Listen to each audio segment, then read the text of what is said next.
Welcome to the Psychology Is podcast. I am Nick Fortino, and I'm very excited today to introduce you to Jaclyn Long. Jaclyn, thank you so much for joining me today. My pleasure. Naturally, I have to tell the story of what led to this meeting here, which I shared with you a little bit, but for our audience, I've been learning a lot about the family systems theory, which is a theory of basically looking at an individual within the context of their family and understanding that their emotions and behaviors are often reflective of the broader family dynamics. So anyway, I've been looking into that and contemplating it with students and enjoying that. But in my process of searching that up many times, I maybe accidentally typed or just stumbled into the internal family systems model and am fascinated by it.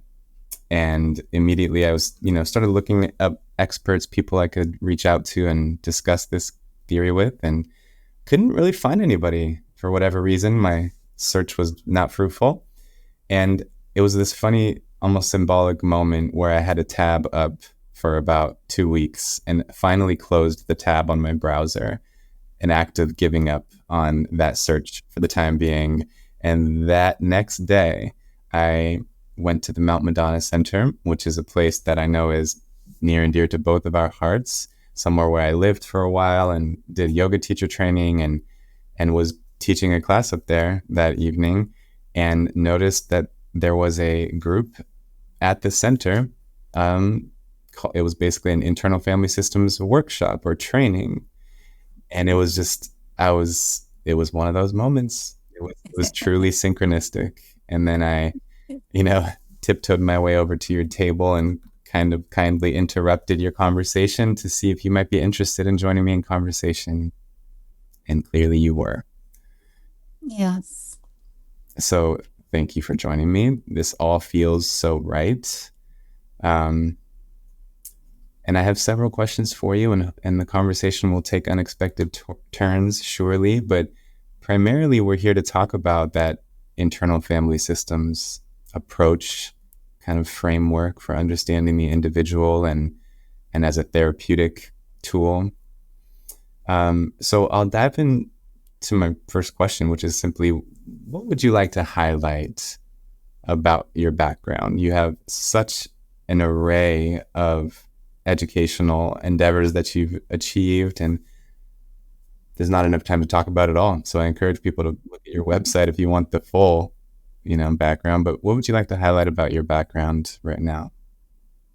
I think the most important thing to highlight is the wonderful people that have guided me along the way and the relationships that I've developed. So just really want to honor and acknowledge John Furman and Ann Gila and their support with psychosynthesis, my dear mentors, and Sarah Powers, and my mentor in yoga and insight meditation, Nancy Morgan, my teacher and consultant in IFS and internal family systems, and Susan McConnell in somatic IFS work.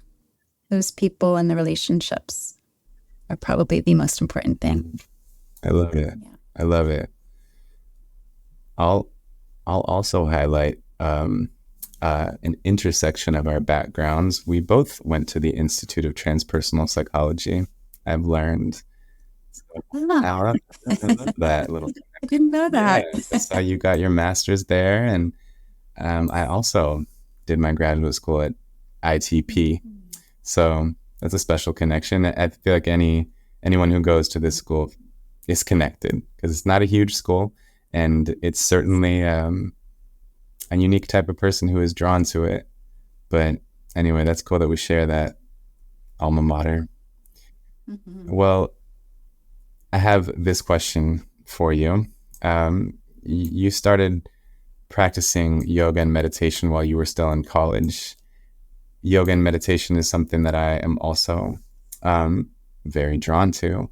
So I'm curious, what impact have these practices had on your personal evolution over the years? Yeah, very deep impact. And I think I could say that, we tend to exist in a narrow bandwidth of experience where there's just a certain level or a narrow bandwidth of okayness where we feel like if these things are happening, I'm okay. And I think that with yoga and meditation, that narrow bandwidth of experience has expanded, and it's helped me to expand my capacity to be with myself and with other people across an increasingly broad range of experiences. Really? I haven't heard it quite put like that, the narrow bandwidth of okayness. Mm-hmm. Mm-hmm. That's beautiful. Mm-hmm. Well, you do, along with having such a rich variety of education, you have a rich variety of professional activities. So can you describe your work and perhaps share something that you love about the work you do? Sure. I'd say mostly I tend to relationships. I tend to relationships within myself and the different parts of myself. I tend to relationships with my husband and my son. I tend to relationships with the 20 people on my team of clinicians and staff at Mindful Child and Family Therapy. And I tend to relationships with the 25 clients a week that I meet with and support. And it's all about tending to relationships. And I love it. I love every part of it. And there's so much I love about it. One of the things I love about it is bearing witness to the undeniable resilience of the human spirit, the undeniable resilience of their being. I love being with the authenticity that's born of that sacred space and time that's safe, that helps people unfold organically. And I really love the co-creative process and supporting people on their life's journey. And it's the most beautiful music in the world to me, really, when I can empathize with someone's experience, even if it's really, really challenging. It's like this beautiful symphony comes alive in me. And even if it's really, really sad or really, really heartbreaking or really, really gruesome, really, really angry, it's still this beautiful music when I can resonate with someone's being.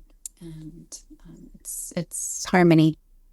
And I love that feeling. And I end up, even after a day of 10 clients in a row, perhaps I'll end up feeling very rejuvenated and alive. It's how I know I'm doing what I was meant to do in this world. Yeah. Okay. I feel like one of the perhaps most common questions that maybe young therapists or aspiring therapists or even psychology students have for anyone who is in the role of therapist is, how do you experience empathy without taking on people's tension or, difficult emotions? And I feel like an answer to that was embedded in everything you just shared. So you don't have to even say anything more about it, but is there anything else worth saying about how one can experience empathy when the emotions are gruesome and angry like you described, and yet not absorb it? Yes. I think that's a wonderful question and such a great query for all of us therapists to sit with. I think that the refrain, "It's your life, my dear client," "It's your life, my dear client," is helpful. And if there's a moment when I'm feeling overwhelmed, there might be a little one inside of me that needs my attention. So that internal family systems work can be very helpful for looking inside at our parts and being with our parts that might need our attention as we sit with someone. And that's true for parenting as well. And also, you and I, having been trained, pardon, in interpersonal and transpersonal psychology, to call for some energy beyond us to be there with us and hold us as we hold our client. So have written my next question, and I'll read it off here. You have an inspiring, multifaceted educational background, and you draw from a variety of modalities. And so, kind of speaking of therapy and working with clients, how do you judge which modality is called for when working with clients? Yeah, it's a great question. And I really think of it as a co-creation. And I think that's also what helps keep my spirit alive and engaged in this process and so loving this work, that instead of going in with preconceived ideas of what's going to happen in a session, to really see who's there, even if it's the same person that I've been working with for some time, who's there now and what are they wanting and needing. I think of it like a meal that we might prepare for someone we love, that I want to know what they like and what they don't like. And if they are allergic to foods, I'm not going to cook any foods with in there. So it's nice to have a whole, variety of spices to choose from for their different temperament or tastes. And even if they come in wanting IFS, for instance, we have a lot of people that request IFS for our practice because we're all IFS informed therapists. Even if they request IFS, I'll still consult with them. And at any given moment within the IFS framework, I might ask, so we're at a choice point right here. We could go this way, we could head in that direction. There's this trailhead here, this journey that we could go on together. What feels right to you today? And it might be a different answer than the next day or in 10 minutes, but what feels right to you, even in this moment, at this choice point. So continuing to consult with the wisdom within that person to help unlock their healing potential within themselves. Makes so much sense. Yeah. I take that in a sense, that judgment, that decision about the optimal modality is not your decision alone. It's one to co-make, and not even just with the client, but with the part of the client that is present in that moment, in the context of what is needed for healing in that moment. That makes perfect sense. Well, we've mentioned internal family systems. You were just referring to IFS and what it means to be that you can be an IFS informed therapist. And so let's turn now to this theory, the internal family systems model. Can you give us an overview and an explanation of this concept? Sure. Yeah. And I just want to have a disclaimer. I'm not a trainer, so it's helpful to take trainings and get trained. I do facilitate retreats with IFS focus and somatic IFS focus, but I'm happy to give a little overview as I do introduce this to the people who join our team. So some basic assumptions of the IFS model. One of the basic assumptions is that we are multiple, that we're made of multiple parts. So for instance, I might wake up in the morning and part of me wants to stay snuggling in bed, my husband, and part of me wants to get up and meditate, and part of me wants to hang out with my son, part of me wants to go for a run or a walk on the beach. So there's these different parts of us that are sometimes in conflict with each other. So we all have different parts of us. And another assumption is that all parts are welcome. So it's a very inclusive model. All parts are welcome. And we all have self-energy. And Richard Schwartz, the developer of this model, defines self as capital S self, as the undamaged healing essence within us all. The undamaged healing essence within us all. And I love that simple definition, because no matter what we've been through, no matter how traumatic our backgrounds and how troubling some of our early relationships have been, we all have this undamaged healing essence within us. And I really believe that. And self has many different qualities that we've come to know together. And so Richard Schwartz called them the 8 C's. And some of those qualities are compassion, curiosity, creativity, confidence, calm, clarity, connection, And I usually miss one or two, but clarity, curiosity, creativity. So, so those are some aspects and qualities of self energy. And just as we all have self energy, we also have parts, and some of the parts carry wounds and have been wounded. So when we've been through traumatic experiences, even if self doesn't get damaged by those experiences, what we call exiles are the ones that carry the wounds from those experiences. And the wounds are carried in the form of what we call burdens. Burdens can be extreme thoughts, extreme feelings, extreme sensations, extreme beliefs about themselves or the world. And there's also parts of us that jump in protective roles when we get hurt or wounded, when those exiles get touched. And those protective parts are there to really take care of the system the best way they know how, kind of like parentified children, doing the best they can, but they tend to get stuck in extreme roles and can be really exhausted from working so hard all the time. So that's a little overview. Very clear. So, and I understand that there are other terms too for other parts of ourselves along with exiles. So there's the self energy and is essential. And then there are these parts which include exiles. And then what are some of the other names of the parts? Yeah, nice. So if we break down the layer of protectors, there's two basic parts of the protective system. There's managers, and managers are proactive in trying to help make sure that the exiles don't get activated or hurt again. The protectors' battle cry is often never again. Never again am I going to let that wounding happen. So the managers are very proactive in their attempts to keep the exiles safe, and they tend to be those parts of ourselves that are people pleasers, that are hypervigilant, always on guard, always at watch to make sure we catch everything before it happens.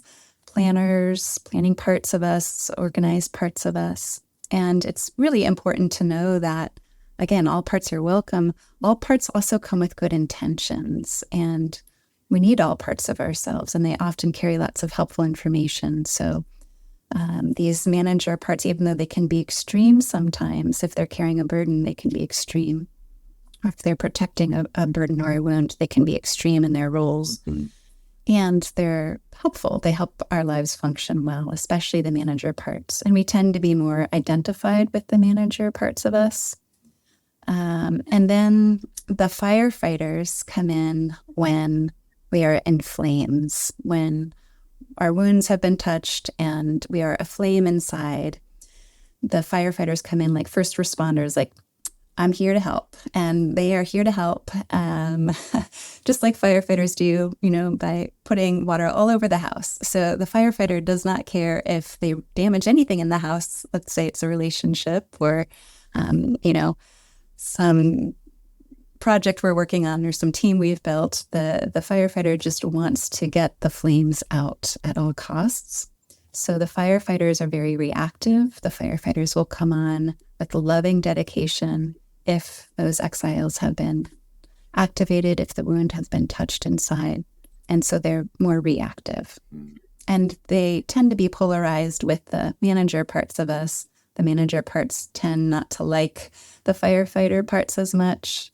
And the firefighter parts could be parts that are very reactive with rage or addictive parts. When the wound has been touched, it can be so overwhelming for the system that the firefighter might come in with numbing or dissociative parts or addictions such as drinking or overeating or popping pills, anything to get the feelings to stop and to settle back down again, to soothe the wound the best way it knows how. Right. So is it fair to say that, like you said, managers and firefighters, these, which are names we're putting on essentially parts of ourselves, they're both protectors, and perhaps managers are preventative, they're proactive, and firefighters are maybe a little bit more reactive when a wound has been touched. Okay. Mhm. Okay. That's right. So how can you give us an example of how they kind of manifest? What kind of verbal and behavioral expressions might they feel? And how, in other words, how can a person kind of recognize which part of themselves is finding expression? Mhm. Yeah, so I'd say it takes time to recognize what part of ourselves is finding expression. It takes a relationship, and a relationship with that deep, wise, loving capital S self is what tends to help, begin to differentiate those different parts of ourselves. So that's the process that the IFS therapist would take one on, is this journey of noticing these parts, what we call unblending from these parts, which typically, especially in the beginning, is hard to do on your own. So that's why it's helpful to have a guide on this healing journey. And, it's the therapist's job to do the parts detection, we call it, and then to help the client, if possible, it's not always possible, unblend. There's also approaches and tools for working with a client who is very blended with a part and who doesn't even recognize that part is there. So we call that direct access, when the therapist interacts with the client, knowing that the client is really blended with a part and that the client's not able to, even with gentle intervention, isn't able to unblend from that part, isn't even able to recognize. They just think it's their self. Mm-hmm. Mm-hmm. Yeah. So then who is the client in a sense? What does the theory say about like who we really are ultimately, if that makes sense? Or like when you say that if I am blended with the firefighter within me, who's the I that gets blended? Right. So in this model, when we talk to you and we really want to be accentuating like you, who you are, we're talking about self. And so I might say, so Nick, as you rest in this compassionate space towards that little one that you're seeing, see if you might communicate that compassion to that little one, if that's what you were feeling. So let's say you just said, yeah, I'm noticing that little one. He's about 5 years old. I can, feel him. He's in my tummy when he comes up. So we've kind of identified where it is in your body, and I ask you, how are you feeling towards it? You say you're feeling compassion towards this little guy. And so I'll ask you to communicate that to him directly. And so when I'm talking to you, I'm talking to the deep, wise, loving self. Yes. And then there's these other parts that we communicate with. And that's within the IFS model. If I'm not in the IFS model, I see you as you, and it's just it's a framework. So yeah. Yeah. And indeed intriguing. And I can totally see how it's extremely helpful. And honestly, the first thing that I think about, or found myself thinking about when I was learning about this theory, is that, so I'll give a little context for my comment here. I'm very interested in kind of the history of mental disorders as defined in the DSM. And I've spent a lot of time studying all the versions of the DSM and the conditions, the disorders that have been added and along the way. And now we're in the 5th edition of the DSM, as you know. And one of the things that many scholars have commented on is the way that the DSM can give people this impression that disorders in there are discontinuous from normality, that there is a separate category when we are talking about any of the conditions, ADHD, depression, generalized anxiety disorder, or any others, that they are fundamentally discontinuous with normality. And so there was one that used to be called multiple personality disorder, which, as you know now, is called dissociative identity disorder.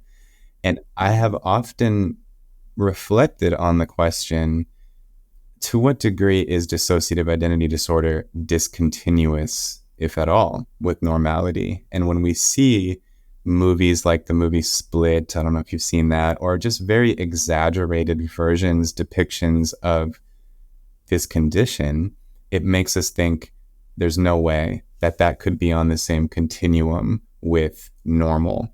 But I've kind of questioned that in my mind, and I can think of ways in which there are, in like what IFS basically says, that there are parts of myself, or when I observe the people I know, that there are clearly parts of them, and it just seems that the difference is for a person who is not burdened by that condition, for whom it's not technically a disorder, the parts of themselves cohere. They are connected. They're not dissociated.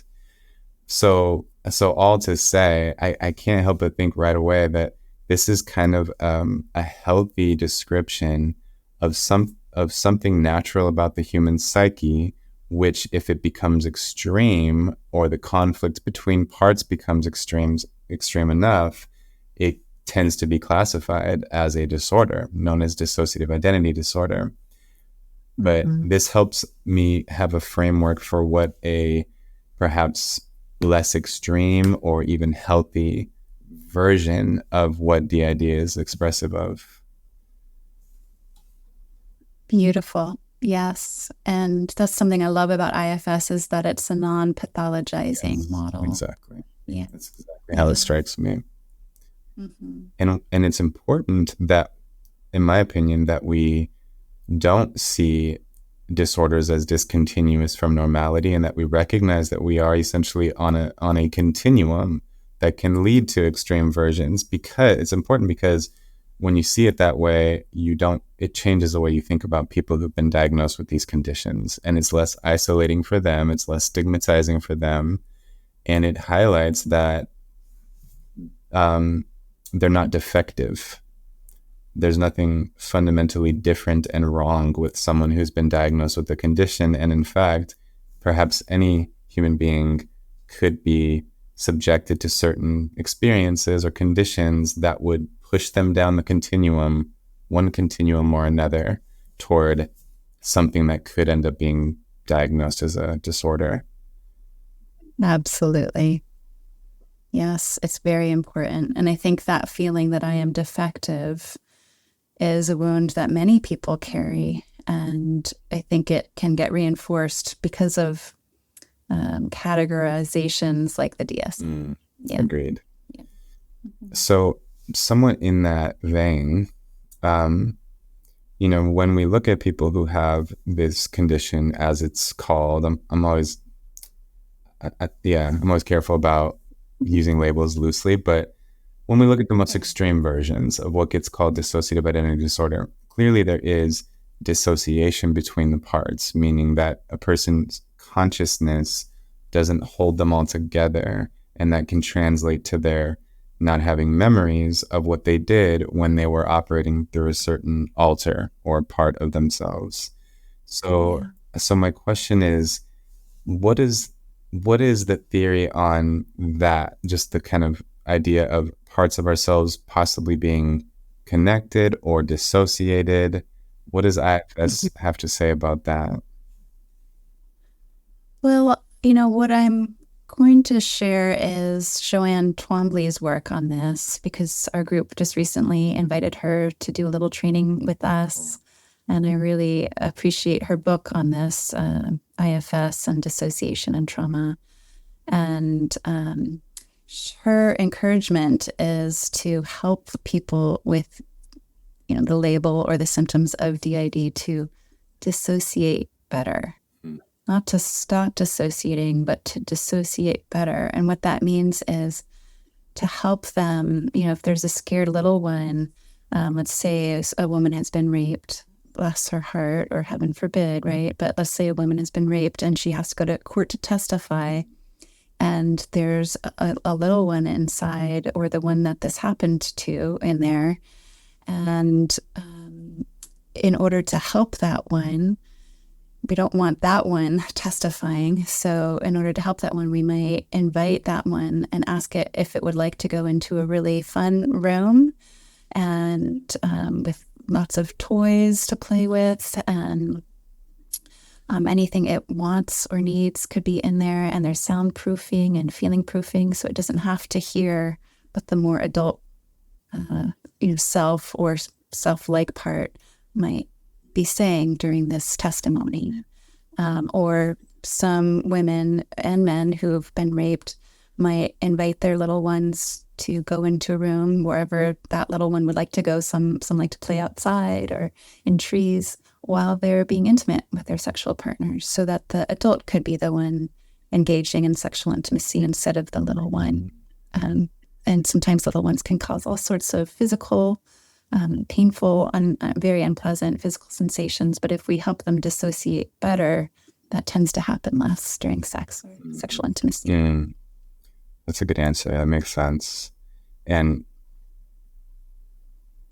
so then I guess as I think about all the case studies I've read and things I've watched and people I've met with DID as diagnosed, there appears the problem with their dissociation seems to be that they can't really account for their own behavior. Like I said, they can't necessarily recall it or be accountable for it. Like, as you know, as people may know, it's even to the point where there have been people who testify, claimed insanity on the basis of having DID and were acquitted of certain charges because their, primary self, the host, didn't commit the crime, but it was an alter who committed the crime. So in that case, they're not even accountable for a part of themselves. So I guess my question is, like, how do you prevent greater levels of dissociation from being problematic, and how can a person still be held accountable for their actions? And I want to say too, like, I didn't send you these questions ahead of time. They're coming up spontaneously. I don't expect answer, Yeah. I'm putting this is, I want to make sure, that you and your listeners know that this isn't my area of expertise. I don't tend to work with people with such extreme DID. I tend to work with more highly functioning individuals. So I think that the process of differentiating, of helping these parts to become more clear and in relationship to that organizing center of self, capital S self, and having that self develop these relationships with these parts as the organizing principle is part of that healing journey. And perhaps that could help, more information flow. Certainly when I work with highly functioning individuals and they have different parts of them that are in conflict, it feels like they're not talking or communicating very much. And so we bring in these polarized parts of them and their self, and self listens to one and self listens to the other, and then self, and asks if they can communicate with the other one what the other one said. So the part of me that wants to stay in bed and the part of me that wants to meditate, I'll listen to the one that wants to meditate, and then I'll let the part of me that wants to stay in bed hear, what this one just said, and just how, so that the self can help these two polarized parts communicate better. It can, even if they're not communicating well with each other, they can speak to self in a kind of triangulation, and self can communicate between the two until they're ready to communicate more. And typically that will happen after they feel seen and heard and understood by self. Then they're more willing to interact with or communicate with each other. So that might happen too in these extreme forms of DID. And I imagine that is part of what happens. Yeah. And I think my understanding is that is essentially what a therapist working with extreme DID patients attempts to do, is facilitate exactly what you just described, the first and foremost preservation of an organizing central self, a host, if you will, and then to make it so that that person as themselves is capable of being conscious of all parts of themselves and promoting harmony among them. but promoting harmony among highly differentiated parts. That part, I really like that aspect of this framework, because I completely agree that, and maybe, just my own use of the terms, I do like the word differentiate. It, to me, that has a connotation of being healthy and positive, and dissociate has a connotation of not being. For whatever it's worth, I like differentiate here, and the idea that, acquired is beautiful to listen to because of the differentiated parts. And so within ourselves, it's very healthy to have highly differentiated parts that are in perfect harmony with each other. So all just fascinating and beautiful. Another question. I just want to say too that I think it's also beautiful when they're not in perfect harmony with each other, that there can be a beautiful dissonance sometimes also, right? That's where the all parts are welcome come in. Like, oh, you have a different opinion? Cool. Let me hear it. And that's so important too when I work with my team outside myself. Oh, okay, you have a very different opinion than I do. Oh, I'd love to hear it. And that inclusion, even of the dissonance, even of the non-perfect harmony, I think is really important. Yeah. And that by listening, it can move things into a space of collaboration that can be very fruitful, even if there's dissonance. Does that make sense? It does make sense. And it leads me to a question, which is, when that is the case, that there's dissonance and maybe what feels like competing intentions between different parts of ourselves, how does one resolve that when it seems like whichever part of myself I lean into and, get fueled by, act through, will disappoint the other part of myself? How does one resolve that dissonance? Yeah, it's similar to working with couples where they have differing opinions and I'm not sure how they're going to resolve this. If we, the therapist, really see, hear, and understand one, and then we really see, hear, and understand the other, and then maybe we help the couple see, hear, and understand each other, something magical happens. Even if their views remain very different, just the seeing and the hearing and the understanding in and of itself changes something. That law of physics, like as soon as you truly witness something, it changes it.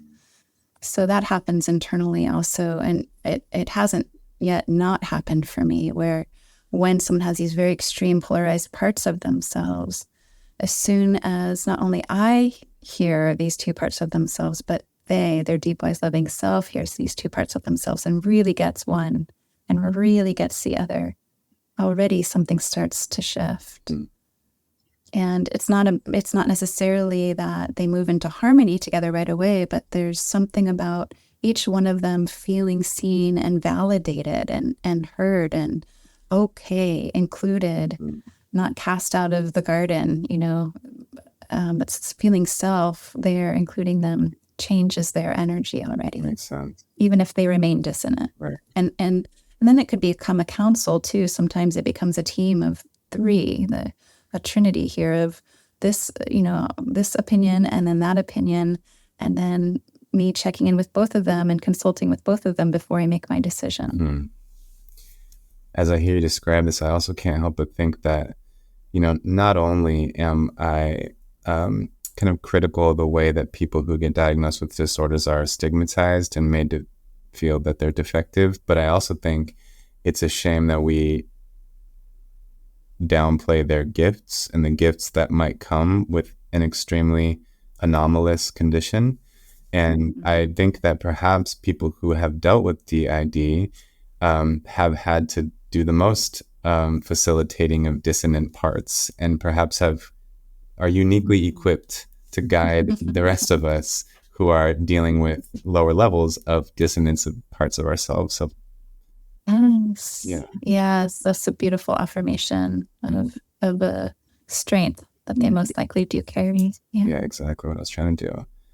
Well, on the note of, you brought up the metaphor of couples within oneself, but also tell me about using IFS to work with couples specifically, or parent-child relationships. Yeah, I do a lot of work with parents, and I love having parents come in asking if we can support their child, because we do a lot of work with children and teens, and then inviting the parent to come in for some support for themselves, a safe space where they can talk about how frustrating it feels that their kid is doing A, B, and C all the time, and slowly but surely inviting them to do what we call in IFS a U-turn, a Y-O-U turn. And instead of focusing on their behavior out there and this frustrating thing their child is doing, looking at themselves and their own systems and their own inner parts that are getting activated and working on those parts. So it's a beautiful model for what we call, the identified patient as the child, eventually helping the parent to begin their journey of looking at with this tormentor, the child maybe is tormenting them, and how that can become a mentor for them of their own healing journey and self-discovery process of parts of themselves that need some reparenting inside that parent. And we are offering a retreat, hopefully around Mother's Day of 2024 at Mount Madonna, where you and I both care so deeply about.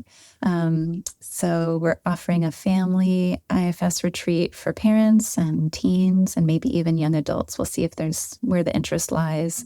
So parents can be exploring some of this work, and we can introduce this model to teens. And we're also offering a intimacy from the inside out training online, December 9th and 10th. Intimacy from the Inside Out was developed from Tony Herbine Blank, who is a senior lead trainer at the IFS Institute, also with Richard Schwartz. And it's really applying IFS principles to couples work. So I hope some of your listeners might look into that. It's an introductory course, so anyone, even if you haven't taken level 1 IFS, can get into it. Cool. Yeah, thank you for mentioning that. I'm interested in myself too. Awesome. The other aspect of the theory that I wanted to talk to you about was self-like parts.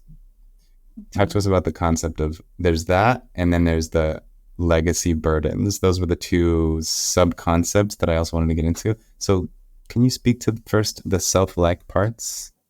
Sure. We also have a course on self-like parts coming up, and that's for level 1 graduates. So if you've taken the level 1 training, you can attend our self-like parts course in February, also at Mount Madonna.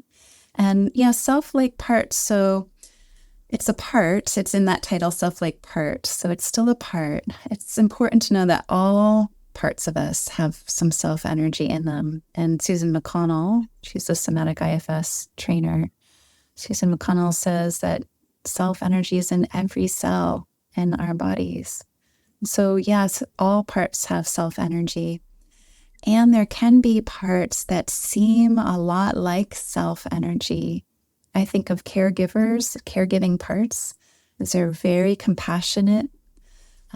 They are very connected. They might want to run in and hug the little one. If I have like little Jackie here, and my therapist says, Jackie, how are you feeling towards it? If I say something like, oh my gosh, I feel so compassionate towards it, I just want to run in and grab it and hug it. That's more like a self-like part, where there's so much self-energy, there's so much compassion, there's so much desire for connection, but it has an agenda.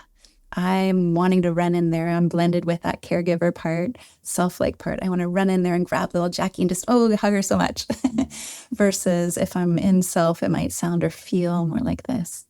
Oh, I see her there, and I just feel so much compassion for her. And I'm really curious about what she needs from me right now. So that would be more self-energy of, it's more steady and spacious. It doesn't have an agenda. It doesn't need to run in and hug to make itself feel better. That's more coming from a caregiving part. And that's an interesting statement too, that you quoted that self-energy is in every cell of our body. I kind of like that because even on the biological level, like our whole genetic code is in every cell of our body. So biologically speaking too, that's true. Our entire self Yes. code is in every cell of our body. Mm, Yes. Nice connection. mhm. Um, okay, then again, maybe I want to ask you the question of like, what about IFS is uniquely valuable as a therapeutic modality, and especially because you are familiar with multiple modalities, you can speak to this. And perhaps the question I'll sneak in with that is, can you give us a concrete example of what this might look like for a person, let's say, who's depressed? What would a successful IFS supported therapeutic process look like? Mhm. And I want to just say too, I realized that I didn't let you talk about the legacy burdens either. So perhaps we can come back to that in a moment. But for now, the Mhm. question is, what about IFS is uniquely valuable? And can you kind of paint a picture of what a successful therapeutic process would look like using this tool? Okay. So, what I think makes IFS so unique is that it is incredibly integrative. So, Richard Schwartz really drew from lots of different modalities to create this. Hakomi, so we bring in the body, family systems, so there's the systems approach internally, but also ancient healing traditions. So, in the unburdening, what we call the unburdening process, we call them healing steps. And in these healing steps, there's some ritual that we weave into the healing process intrapsychically, which I haven't seen in other traditions and other modalities. So I think that's very unique and a beautiful, very sacred part of the healing that happens in IFS. Um, and I think also that it's incredibly respectful. We don't go anywhere without permission from all parts of the client. And there's directionality, which I find a lot of the client-centered approaches just feel very open, like psychosynthesis, which I was practicing for so long, has self and parts and all of these concepts. It's incredibly open. And sometimes clients say, I need a little more direction, or like, I want a little more guidance here. And IFS, with its 6 Fs, which is the process of helping people to unblend from their parts, there's this map of 6 Fs. Find, focus, flesh out, feel towards, befriend, notice the fears that are there. So there's this map within that deeply respectful client-centered process. And then after that, after a protective part steps back, then there are these healing steps, which are the unburdening steps, which includes ancient ritual. So those two things together, the ritual and the beautiful weaving together of client-centered, deeply respectful honoring of a client's unfolding with some directionality. Mm. I think that's what makes it unique. And if I were working with someone who is depressed, this can be interesting. I mean, what is healing? Healing might be this person remains depressed and benefits. Maybe they never unblend from a part, and my self energy with them helps them live, and they remain depressed. So sometimes change is seen as the end all be all. If they get better, then you can still work with them. Then it's ethical to continue to work with them. Versus, well, maybe my sitting with them and them not identifying a single part in themselves, but my being with them in my self energy and direct access with their parts and their deeply depressed part, maybe that helped them live. Or maybe it helped them choose to end their life. And maybe that was what that system needed. I don't get to know what's best for them. And if we look at more traditional ideas of what success might look like, then maybe that person has been able to unblend from different parts of themselves, see a suicidal part that's like a firefighter that's trying to help them end their life so they can just finally be out of pain. And they can thank that part of themselves for trying to end their pain. They see the good intentions of that. And then they work with the manager part that really wanted to do this thing in life, who's feeling terrified by this, deeply suicidal part that just wants life to end because it's so hard. And they are both, let's say, protecting a wounded one inside that just wanted to be loved. And so through that process, we help to invite the protective parts to finally step back and that person to get more in touch with the wound. And we bring them through this unburdening of that wound. And that little one is freed up with tremendous energy and creativity and love that fills the system with new light and joy and energy. And the suicidal part softens. It sees that self is there to be with this little one, so it doesn't have to work as hard or be as extreme anymore. And the one that wants to do this thing in the world feels so grateful that there's all this energy now to do it. And then there's this working together around that goal. So success could look like different things, I think. Picture painted. And tell me really quick, exactly what time do you need to stop today? Sure. Right at 2:30 is fine. I can hop onto my client. Yeah. And we'll milk these last 10 minutes. The one question that has come up a couple times in my head is when you are describing, the interactions between the parts of oneself, even in your own example of the part of you that wants to meditate and the part of you that wants to stay in bed and cuddle, as they're talking, what does it sound like in your head? I know this is kind of a naive question, but do they take on different sort of tones of voice? Like how are you differentiating between these parts within yourself?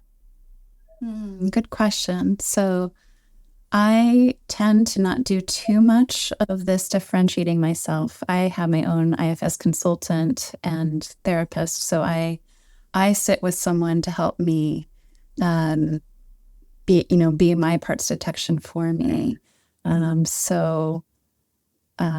Maybe if I'm in conversation with someone, I may be able to communicate. So we talk about speaking for our parts rather than from our parts. So if I'm activated, I know there's a part of me that's likely there. And then I might be able to say, I'm noticing that there's a part of me I was feeling just a little left out of that conversation. And I'm just wondering if we could find a way for it to be inclusive, because I think maybe this part of me is just wondering if there's other people that felt left out of that also. So something like that, where if I'm in conversation with someone, I might do more parts detection to protect the relationship and speak for my parts rather than from them. But yeah, it's not so differentiated for me if I'm just laying there in the morning. I'm not doing a lot of parts work with myself.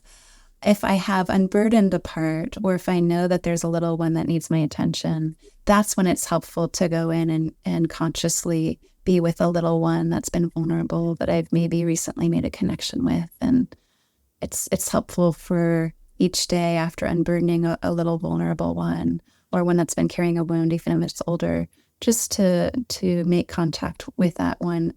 Usually there's some agreement that you'll do that, so it is helpful to go back and do that. So that's a time when I would more consciously connect, but it's not necessarily this inner process that's unfolding very organically in the moment. Understood. So my understanding is that from the point of view of IFS, it is natural for the human psyche to be, marked by multiplicity, to have parts. Right. And yet I also am hearing that it's not necessarily inevitable that which parts will have or what will become a part. It sounds like in some of your examples, like the wounded child within, perhaps if we had never been wounded at that moment in our lives, that would not have become a distinct part of ourselves. So I'm curious about the emergence of parts, and then also if there's ever a sort of disappearance of a part. Interesting. Yeah. I think that if a part has emerged, it doesn't necessarily disappear, but it transforms. It can transform. And with the protectors that have had extreme roles, I think about it like the moon, that it's been locked into this extreme state of kind of protecting the earth. And it thinks it's protecting, but it's also blocking sunlight from the earth in this eclipse. And it typically doesn't want to move because it's been this parentified child. And it's like, no, I have to do this to protect. Nothing else is here. It doesn't know that there's this warm sunlight that can help the earth. So we let the protector know, we're not going to take your job away. Just see if you might soften your energy a little bit, or even just step back a little bit so that, this healing energy from the sunlight can happen. And there's some negotiating there, and there's some seeing. Sometimes it won't happen and sometimes it will happen. But once the protective system sees the beautiful healing that can come from that warm sunlight, that compassionate self energy, it typically decides it wants to do something else with its energy. It's like, oh, I don't have to protect that little one anymore because this self is there with this little one. It's safe now. And so we ask the moon, in this case, the protective one, what it would like to do with its freed up energy. And then it might do something else with its freed up energy. So its role might transform, but that part is still there. So the moon, will start maybe orbiting the earth again instead of just being stuck there. So it's still the same part. It's just doing what it was more naturally born to do before it became this extreme eclipse part. Makes sense. Yeah. And that, I guess, would follow that. Is there any sense of what the limit of how many parts we could sort of multiply into? Or is the sense that that's as infinite as life experiences can be? Yeah, I think of it like the body. Like we have this one body and we have parts. And I have an arm, a right arm and a left arm. And my arm has a hand, and my hand has fingers. And then there's the thumb, and the thumb has these knuckles. And then this knuckle has this many cells in it. And that cell is made up of that many atoms. So yeah, it's parts of parts of parts of parts for sure. And it can be helpful in more extreme cases when there's just so many parts that are there. It can be helpful to start working with parts as groups. So instead of working with all of the billions of cells in my body, working with this group of cells here. Yeah. Interesting. Well, I had a few other questions, but there's one that I definitely want to ask. So I hate to move away from IFS right now, but for now, thank you for really helping me better understand this fascinating way of understanding human beings. And my question is, so I really do recommend that people check out Jaclyn's website. I can link it to the video here. And you have a beautiful, description of your journey. And in it, you talked about that it was I think at Princeton when you were swimming, and you were basically as successful as one could hope to be in every traditional sense at that time in your life. And yet you realized that the path of achievement did not equal the path of fulfillment. So my question to you is, what advice might you give someone who can relate to that, who feels that sense of incompleteness on their path of achievement and who is seeking a path of fulfillment? Beautiful question. I think I have a couple of different responses. Something I learned from one of my clients, a teen client I worked with. She says, look for the sparkle. Look for the sparkle. So that's one answer. Another answer is from a mentor of mine, Eric Ryan from Mission Met. And he said to me once, I'm ambitious about life. I'm ambitious in life. And even more important than that, I'm ambitious about leading a balanced and fulfilling life. So it's one thing to be ambitious about life, or to be ambitious in life. It's another thing to be ambitious about leading a balanced and fulfilling life. And for me, that has a lot to do with nourishing relationships. I'll also share a memory of training on the varsity swim team at Princeton and putting my all 100% into every lap I swam. getting straight A's, graduating at the top of my class. And in one practice, a friend stopped and he was like, Jack, you don't have to work so hard in every single set. I just thought he was ridiculous. Like, whatever. And he went on to compete in the Olympics. And he would choose just one set to push really hard, and the rest he'd take it easy. Wow. And so ease is a part of our mission when we meet in our staff. May our work together be smooth and easeful and impactful. But that ease is a big part of the mission of our work together. It's an intention. And the last thing I'll leave you with is something I read after I spent that time in Thailand in a Thai forest monastery when I was just 23 years old, meditating day after day. And I was lucky enough to be introduced to Theravada Buddhism at that time and mindfulness meditation.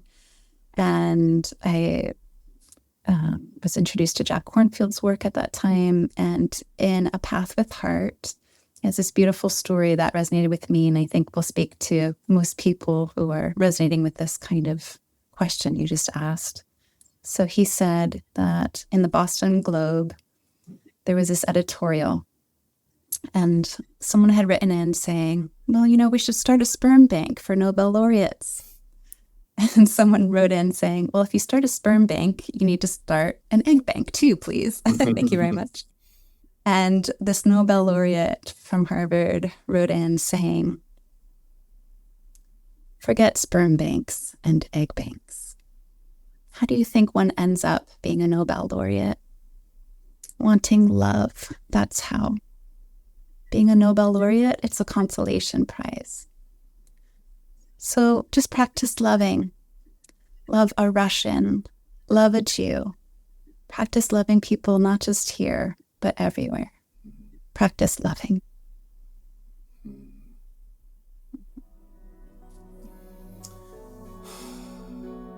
I'm aware you have to go right now, so I'm going to let you go. But thank you from the bottom of my heart for who you are, for this conversation, and I'm so grateful to be connected.